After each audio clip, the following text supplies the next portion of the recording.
Niamh Shaw, it's a pleasure to sit down with you and just to talk about your experience of career choices. Having the wonderful evolution that's seen you go from an integrate artist, performer, communicator, to the screen, the stage, and so many mediums to where you are today. So I have loads of questions. The first that I'd love to ask is, on this journey, Niamh, like, how important has self-reflection been in enabling you to make the choices that you felt have been very good for you in your career? Oh, hugely. I mean, I wouldn't be here without self-reflection, and it began probably in earnest for me around 2011, and it was making the first theatre show, and I was trying to figure out for myself why I had this weird career where I was an engineer and an academic for the first half of my life, and then I had dropped it and become an actor, and my curiosity for science came back by getting involved in theatre. And so the first show I made where I was combining science and theatre together was about asking that question, and it ended up just highlighting so many things about myself that I'd kind of forgotten. And all of my work in kind of the creative side has actually been that journey of self-reflection, and always questioning what my perception of myself was. But from the space sector, it's about what is my perception of the world and our place in it. And what I found was, when I realized, that as a species, we survive on a planet that has everything we need, and that is in a solar system, which is in a galaxy, and there's loads of galaxies, and we make up this massive universe. It really set me free, and it made me really see that our perception of our own limitations is completely in our heads, and no one's going to give you permission to explore or to question or to challenge, and the consequences aren't as severe as you think they are. Yeah. And once you are brave enough to try stuff and stop worrying about the outcome or the result before you even try, which to me, I feel is this notion of embracing failure, which I would have learned from improvisation, that once I got my head around that, everything kind of shifted. But self-reflection is absolutely the cornerstone of what has happened to me and what has allowed me get this far on my own path. And you mentioned 2011 being an important year in relation to that. I'd love so many people to experience like that kind of that catalytic experience that you had, to help people maybe understand how they can get that for themselves. What happened in 2011 for you that allowed this chain of thought and action? So it was, I had an opportunity to create a theatre show for the Fringe Festival. I won a kind of an award, and I was really struggling with the fact that I was a logical person and a creative person, and it seemed to me that everybody else seemed to know what to do with their lives except me, and I couldn't see that there was a connection with everything. I thought that I was just hopping all over the place. So that theatre show was about that, and I started, at the time I was reading a lot of information about particle physics and the hunt for this Higgs boson, which was happening at the time, and I saw loads of parallels about just life philosophies between some of the science behind it and the maths, and I used that as a construct for me to look back on my life and these moments when I made very strong life decisions.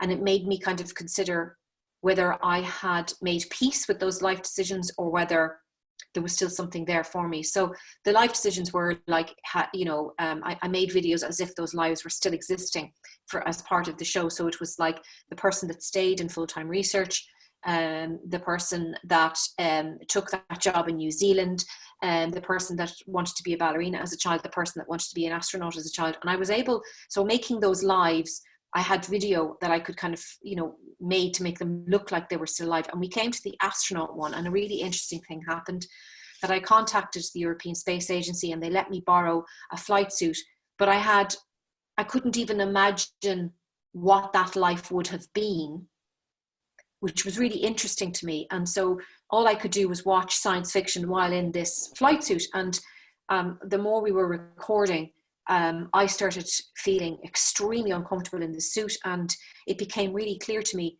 that I'd done nothing to even invest in that passion. And it kind of was really strange to me that all these years, and I love science fiction and I love space, and I hadn't even taken an astronomy class. And it was a real moment of clarity, and I got very, very upset. And thankfully, the moment was captured on video. And it became really clear to me that I hadn't actually made peace with this childhood dream of mine to go to space. And so it began as the walk then began as an exploration of, why haven't I let my childhood dream go? Why have other people made peace with this? Because I haven't made peace with mine. And so the next show that I made, which was in 2013, it took me 2 years to be brave enough to kind of do something about it. I approached then Blackrock Castle Observatory and Science Foundation Ireland. I said, I'm just really interested in why I haven't actually given this any energy, and I'd like to kind of spend 2014 just saying to the world that I want to go to space, just as an experiment to see what would happen. And so it began as something that I didn't really believe in, but I still moved forward in it. And what happened was that people got behind me and they liked it, and opportunities just started to present themselves. And then I had to get over the abject fear of your dream becoming a possible reality. And how am I going to feel about that? And do I want this and everything? Because I knew then a lot of sacrifice would have to come for that. But you work through it. You work through it. Look, there's many questions in my head now. I'm just going to go with the one just right now, which is, you mentioned engineer and academic. So that was one strand of where you'd come to. And then you mentioned this passion. Like, well, one, there's the theater, then there's a passion of space and being an astronaut. There'll be many people, both who are with us like now, and particularly who will watch this on record, who will struggle with that fact that they'll have invested a certain part of their career down a certain path, and it may not be aligned as yours was to where your dream was, and there's a struggle there of, oh, it's gone, or I have to continue this path. Like, how do you get around that? How do you rebroaden the mind? How do you re-challenge yourself and give yourself permission? Because you mentioned this word bravery. How do you do that what advice would you give to others who may be feeling the reservation around, I've gone too far down a path? I think it's about priorities, and everybody's priorities are different. So I don't have a family, I don't have a mortgage, I don't have the commitments that most people have. So okay, that gave me a greater sense of freedom to be able to make stronger decisions. But having said that, I think it's about getting really honest with yourself. And so for me, what happened for me throughout my whole life, before I confronted this dream of mine, something always felt missing in my life. So I enjoyed being an engineer, I enjoyed being a scientist, I enjoyed being an actor, but I could see people who just loved what they did, and I knew that I wasn't that person. I knew that they were doing something, and because I go into everything with 100%, and I give everything 100%, but I still wouldn't get that reward that I could see other people getting. And so I would kind of go through phases where I'd buy those kind of books, What Color is Your Parachute? I Can Be Anything If Only I Knew What It Was. And there was all these kind of questionnaires, and they would always come up as 50% creative, 50% logical, and they never gave me an answer. I was waiting for this answer. And I guess I just stopped ignoring the fact that I wasn't happy, and you have to just confront it. And then when you confront it, then you can decide for yourself, how important a priority is it for you to do something about it? So I imagine that the most important thing is to confront it. And then you have to ask yourself, can I let this go? Or do I need to do something about it? But you have to make a decision, because it never goes away. And that's what I learned, is that feeling never went away. And if I had been brave enough in my 20s, who knows what my life would have been now. But it doesn't matter, because everything was kind of subconsciously heading in the right direction anyway. And I think that as people, we do that. So it never goes away. So just be really honest with yourself and don't worry about the how or the logistics. Just first get honest and get comfortable with that. And then see, Yeah. does it go away? When you acknowledge it, does it go away? Because if it goes away, it means that you've made peace with it. But if it doesn't go away, just even being aware of it, you start to find ways of connecting with it and expressing it. And it doesn't have to become part of your career. It just has to be acknowledged. So for instance, like people will come up to me and they'll say like, I can't, I'm a nurse and I have 4 kids and a mortgage and stuff like, but I love playing music and I always wanted to be like a composer or something. And I go, right, okay, well, like you can still do that. You don't have to give up everything. I said, just devote a few hours a week to writing, and then if it becomes something bigger, it becomes something bigger, but you won't know if you don't try.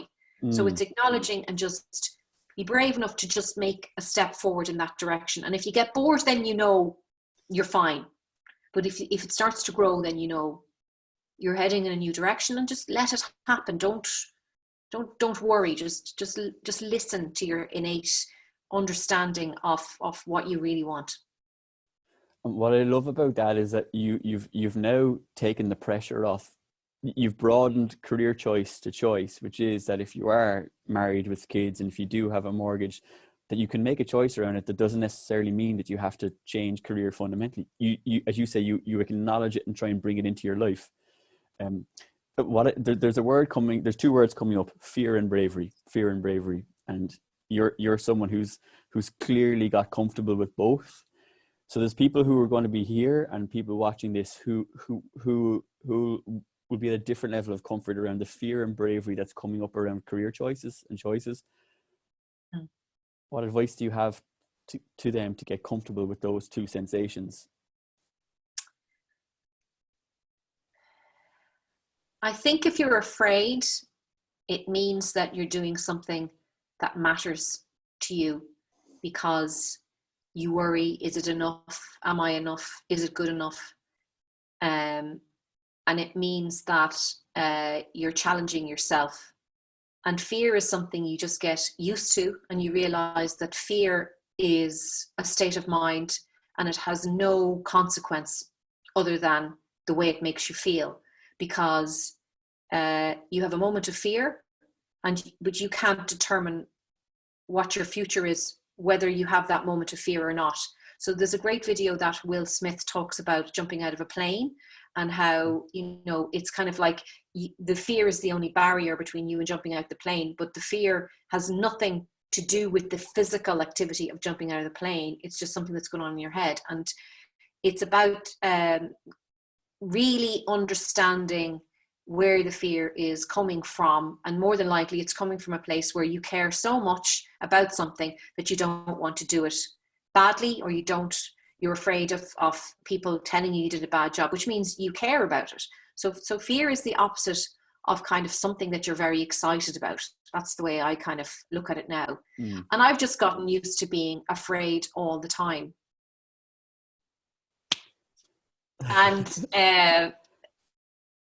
And some days it's worse than others, but I kind of listen to it and kind of go, right, I've had enough of you now, and I've just got to park that there. And sometimes, fear would be gripping that I can't move. Like finances for me are my biggest fear, because I live so meagerly now. That is the biggest obstacle that I have, that money will stop me doing this. And so I just have to just deal with that and kind of go, but it doesn't change the will or the intent or the want or the need. So it can't get in your way, and it's there as a self-preservation thing, and it's there to protect us, and it has a purpose in terms of human survival. But you can't die from a career choice. You can't die from wanting something. You can only die if something is a physical threat to you, like an animal coming to attack you, or an illness or something. But when it comes to choices in your life, fear, you have to break that down for yourself. You have to understand why you're afraid. And if you break it down and understand it better, I think then you can just take a piece at a time. And that's why sometimes not thinking too much just knowing you want to try something and not thinking too much about the end result or the consequences or the sacrifice or anything. That's what I mean. Just try something. And that kind of takes the fear away in a big way, particularly in the early days, you know, when the stakes aren't high, you're just trying something. You don't have to tell anyone, just try it and see. That's what I did. Yeah. And yeah. And so the only fear I have now is money. That's the only fear I have now. And maybe with that, for some people who are looking at a choice that involves either a step back somewhat or significantly in terms of, say, financial means, and yet there's such an excitement in them at the possibility of making that. What advice would you give to them, given that they're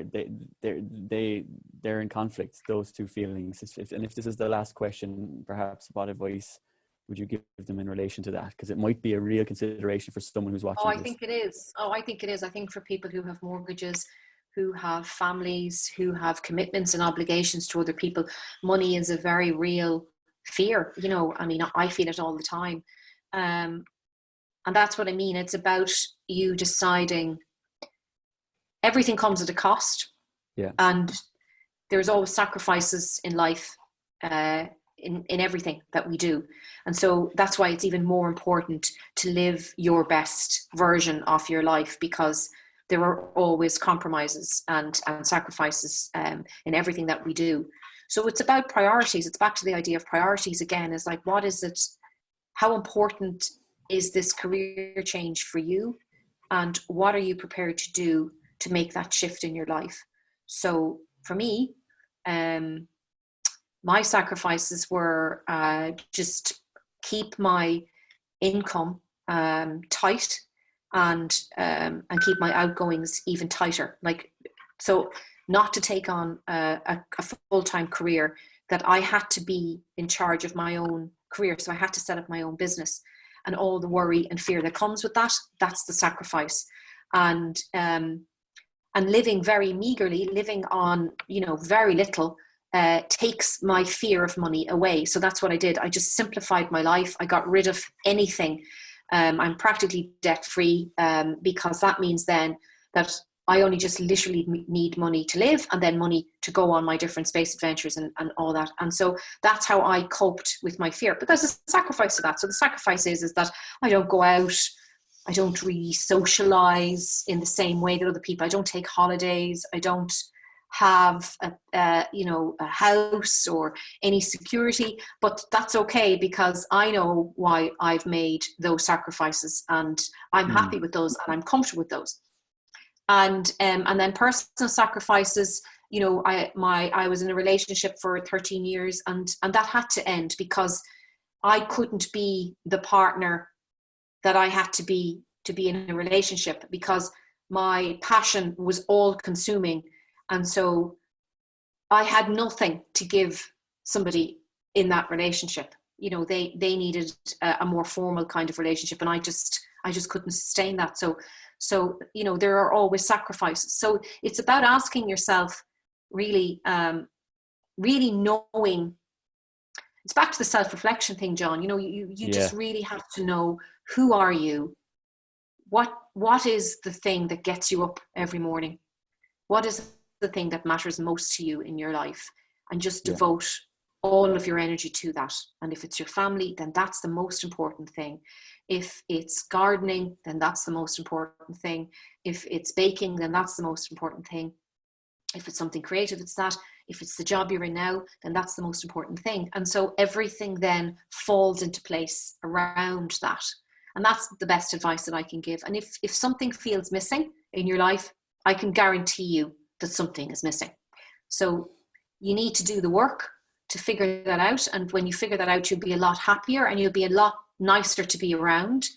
And I'm just such a happier person now, even though I have nothing. But I've never been happier, even with the fear. And it's because I just know that this is what gives me the most peace and the most reward. And I know that I'm contributing to the world with something useful finally. And that all the opportunities that I've had, the privilege of a really good education, I can actually put to good use. And that gives me tremendous reward in being able to give something back to society, and getting to space will in itself be something that I can give back to society. So I feel the self-belief is only coming now in my life. Like, people would have always told me, oh, you're so good at this, you're so good at that. I would never have believed them. I was really hard on myself. And now I kind of go, yeah, no, I'm actually really good at what I do. And it's because I'm proud of the work that I do, finally. Like, nobody can give you that. You have to have that for yourself. And that came from just being truthful with myself and the things that matter to me most in life. Mm. And the overriding word that's in my mind, heart, gut right now is inspiration. And it's grounded in fact, though, because of what I learned is that through my studies of psychology, that you and I are inspired as soon as we attempt to realize a future vision of yourself. And I'm sure those listening here and who listen later on record can see how clearly you have a vision for where you want to be. But the other reason why, I think I'm full of admiration is because a vision alone is very lofty and it's very ambitious, but it's very ideal. You've then gone and done the work to make sure about the realities of following this vision, and got awareness of them and got comfort around them. And that, for me, we wanted to talk about like what a good and informed choice is. Like, that for me is the basis of a really good choice, the combination of those two things. Yeah, I think when people see your passion, people want to help. People want to help. It's the weirdest thing.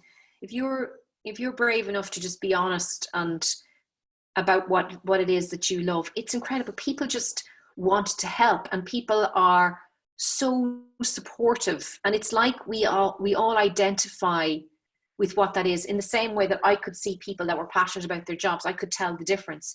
And I think it's just in us to understand what that is. And when you say, like taking something from a dream and inspiration, it's just an incredible feeling to want something so badly, and then, for years think that, well, that could never be me. So like, I would see astronauts, or I would see people working at the European Space Agency or at NASA, or being a part of the space sector in some way, and it never dawned on me for a second that I could be a part of that. And so embracing a dream is incredibly exciting and magical. It's just magical that you can actually have a go at something that you have admired for so long. And it's just allowing yourself to dare to give yourself permission that could possibly be a version of your life. And you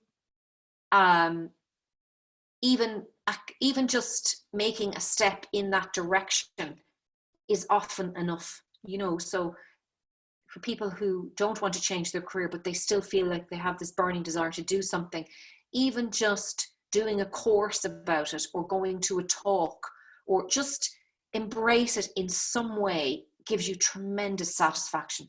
Tremendous. Yeah.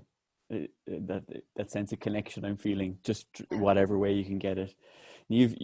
I hope as many people as possible can watch this. I'm getting a sense that perhaps we could get similar insights if we were to read the book Dream Big as well, and just learn more about the story.